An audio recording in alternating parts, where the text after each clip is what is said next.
Welcome to everyone. बर्तमान आसतु आज class आज भिडियो आम मैंने जानवा जड़े सरकारी शिक्षक हवाक चाहिए कि जड़े सरकारी शिक्षयित्री होगापी चाहिए क्यों सब स्तर दे जावाक पड़ी था से निमंते योग्यता कौन थाए क्यों क्यों परीक्षा देवाक पड़ी था क्यारियर कौन रहा दरकार कौन सब्जेक्ट रहा दरकार से सब बर्तमान ये भिडियोटी आम मैंने जानवा। जदि आपण मानकु आम वीडियो भल लगुच नुआ नुआ तथ्य पाइबा चाहते क्लास पाइबा चाहते तेबे ताहले प्रथमे आम चैनल टी को सब्सक्राइब कर कहीं सर्वप्रथम आपण मानकु नोटिफिकेशन पहुँची जिवो। प्रथमे जानवा सरकारी शिक्षक मानकर कहीं वर्तमान समय पिलामाने ए क्यारियर दिग प्रति अधिक मन ध्यान देउछथि। वर्तमान समय आम जानूचे जे गोटे टीचरशिप गोटे शिक्षक बा शिक्षयित्री हवा गोटे नोवेल प्रोफेशन हो गलानी ता सहित ए भले सैलरी मिलूँ ता सहित देश जाति गढ़वे पिला माने बहुत हेल्पफुल रोचंती टीचर पिला मानकु मनीष करथाए आउ ता सहित सैलरी ठीक रोचे। मात्र वर्तमान समय सरकारी चाकरी शिक्षक हवा एत सहज हो ना आगर जमी केवल मार्क रखिदे किंतु वर्तमान समय ताहा हो ना बहुत सारा प्रोसेस देकर जीवाक पड़ुची बहुत सारा एग्जाम क्वालिफाई करने पड़ुची तापर जाकि जन को गोटे टीचरशिप मिलूँ।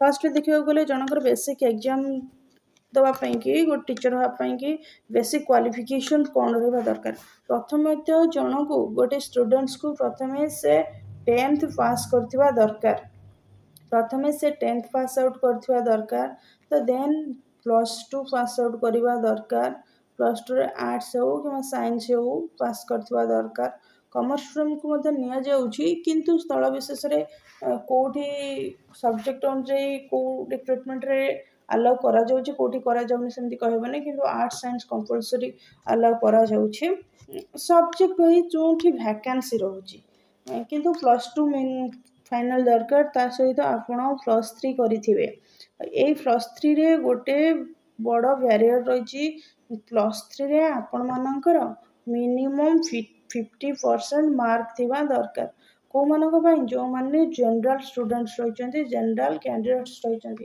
ठीक से एससीबीसी ता सहित SC ST जो माने रिजर्व कैंडिडेट रही था से 45% से माने मार्क रखिथिबा दरकार +3 रे 50-45% मार्क रहिबा परे तापरे आपण माने बीएड करूछंती बीएड जो मानकर आगुरु थिला 1 ईयर थिला तापरे 2 ईयर हे गला वर्तमान समय रे जो पिला मान करूछंती 4 year integrated BEd 4 year integrated BEd बोलिकरी कहले सेथिरे +3 विथ बीएड +3 और बीएड अलग अलग कले पिला मानक आगुरु गोटे वर्ष बीएड थिले सेठी लागुथला 4 वर्ष 2 वर्ष बीएड हेले 5 वर्ष लागुथला किंतु इंटीग्रेटेड बीएड होची +3 विथ बीएड यहाँ 4 वर्ष रे कंप्लीट हो जाउछि तेणुक पिला माने यही क्वालिफिकेशन प्रथम थी दरकार 10 +2 +3 रे 45% 50% थी दरकार ताहले आपण माने बीएड पढ़ला परे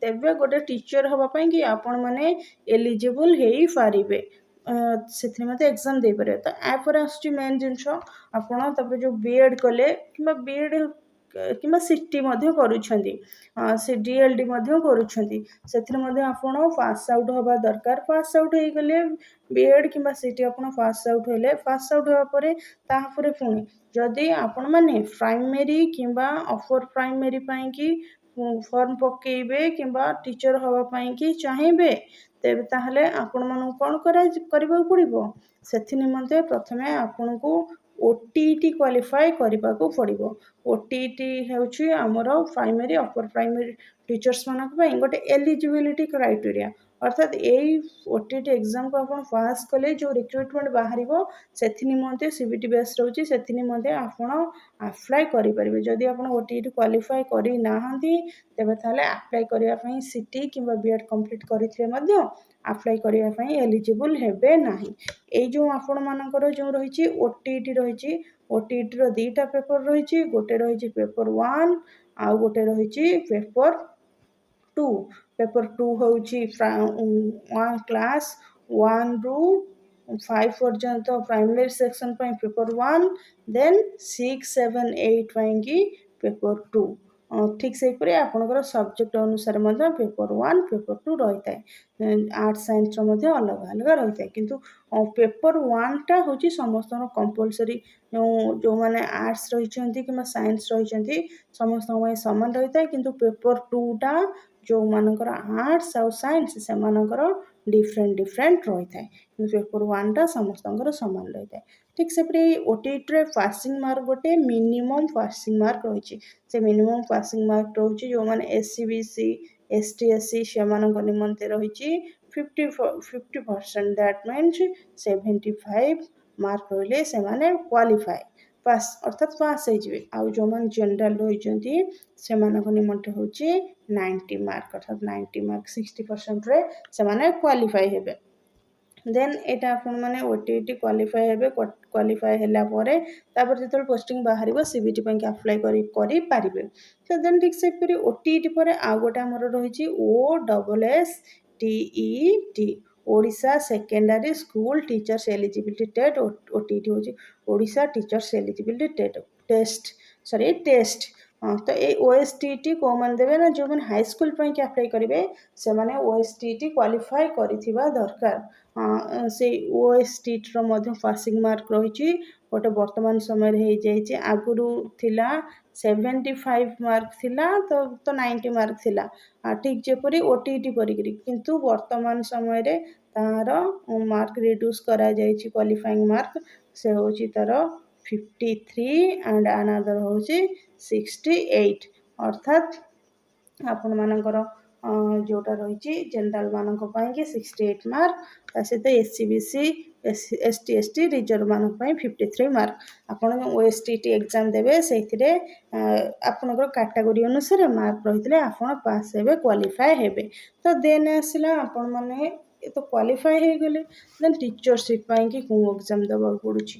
ଆପଣମାନଙ୍କର ଟିଚରସିପ୍ ପାଇଁ ଗୋଟେ ଏକ୍ଜାମ ହେଉଛି, ଯେଉଁଟା ହେଉଛି କ'ଣ ଆମେ ତାକୁ କହୁଛେ CBT ବୋଲିକିରି କହୁଛେ। CBT କହିଲେ କମ୍ପ୍ୟୁଟର ବେସ୍ଡ ଟେଷ୍ଟ, ଅର୍ଥାତ୍ ଆପଣଙ୍କର କମ୍ପ୍ୟୁଟର ଅନଲାଇନ୍ ମାଧ୍ୟମରେ ଏଇ ଏକ୍ଜାମ କରାଯାଉଛି। ଏକ୍ଜାମଟା କିଭଳି କ'ଣ ହେଉଛି ନା ଏଇ ଏକ୍ଜାମଟା ଆପଣମାନଙ୍କର ଯେତେବେଳେ ପୋଷ୍ଟ ବାହାରୁଛି, ଗଭର୍ଣ୍ଣମେଣ୍ଟ ରିକ୍ରୁଟମେଣ୍ଟ ବାହାରୁଛି, ଭ୍ୟାକେଣ୍ଟ ବାହାରୁଛି, ସେଇ ସମୟରେ ତାପରେ ଏଇ ଏକ୍ଜାମଟି କରାଯାଉଛି। ଆଉ ଏଇ ଏକ୍ଜାମ ପାଇଁକି ମଧ୍ୟ ସିଲାବସ୍ ରହୁଛି, ଆପଣ ସେଇ ଅନୁସାରେ ପ୍ରିପେୟାର ହେଇଥିବେ। ତାପରେ ସେ ଆପଣମାନେ ଅନଲାଇନରେ ଏକ୍ଜାମ ଦେବେ। ସେ ଏକ୍ଜାମ ଦେବା ପରେ ଆପଣମାନଙ୍କର ଯେଉଁ ମାର୍କ ରହିବ ସେ ମାର୍କ ବେସିକ୍ରେ ଆପଣମାନଙ୍କର କାଟାଗୋରୀ ୱାଇଜ୍ ରିଜର୍ଭେସନ୍ ୱାଇଜ୍ କେତେ ପୋଷ୍ଟ ବାହାରିଛି, ତ ସେଇ ଅନୁସାରେ ଆପଣମାନଙ୍କର ସିଲେକ୍ସନ୍ ହେବ। ନୁହେଁ ଯେ ଏଠି OTET OSTET କିମ୍ବା 10th +2 +3 ପରିକିରି କୌଣସି ପାସିଂ ମାର୍କ ପର୍ଟିକୁଲାର ନାହିଁ। ପାସିଂ ମାର୍କ ଅଛି ପର୍ଟିକୁଲାର ପେପରରେ, ମିନିମମ୍ କ୍ୱାଲିଫାଇଂ ମାର୍କ ଥାଏ, କିନ୍ତୁ ଏଠି ଯେଉଁ ରିକ୍ରୁଟମେଣ୍ଟ ହୁଏ ଆପଣଙ୍କର ଯେତିକି ପୋଷ୍ଟ ବାହାରିଥାଏ, ପୋଷ୍ଟ ବାହାରିଥିବ ଧର ଆପଣଙ୍କର 100ଟି ପୋଷ୍ଟ ବାହାରିଛି, ଆପଣଙ୍କର ଏଇଟା ମାର୍କ CBT ହେଉଛି 150 ମାର୍କର ହେଉଛି। ତ 150 ମାର୍କର ଯେଉଁ CBT ହେଉଛି ସେଥିରୁ ଆପଣ 150ରୁ 130 ମାର୍କ ରଖିଛନ୍ତି। 130 ମାର୍କ ରଖିଥିଲେ ମଧ୍ୟ ପୋଷ୍ଟ ହେଉଛି 100ଟା ଯଦି ଆପଣଙ୍କ ଉପରକୁ ଜଣେ 131 ମାର୍କ ରଖିଛି, ସେ 100 ନମ୍ବର ସିରିଏଲରେ ରହୁଛି, ତେବେ ତାହେଲେ ଆପଣ 130 ମାର୍କ ରଖିଥିଲେ ମଧ୍ୟ ଆପଣ ସିଲେକ୍ସନ୍ ହେବେ ନାହିଁ। କାହିଁକି ନା ଏଠି ଗୋଟେ କୌଣସି ମିନିମମ୍ ମାର୍କ ନାହିଁ। ଏଠି ପୋଷ୍ଟ ହିସାବରେ ଆପଣ ଯେତେ ମାର୍କ ରଖିବେ, ପୋଷ୍ଟ ଯେତିକି ରହୁଛି ପୋଷ୍ଟ ମଧ୍ୟରେ ସେଇ ର୍ୟାଙ୍କ ମଧ୍ୟରେ ରହିଲେ ଆପଣଙ୍କର ଜବ୍ ସିଲେକ୍ସନ୍ ହେବ, ସେ ର୍ୟାଙ୍କ ମଧ୍ୟରେ ନ ରହିଲେ ଆପଣଙ୍କର ଜବ୍ ସିଲେକ୍ସନ୍ ହେବ ନାହିଁ।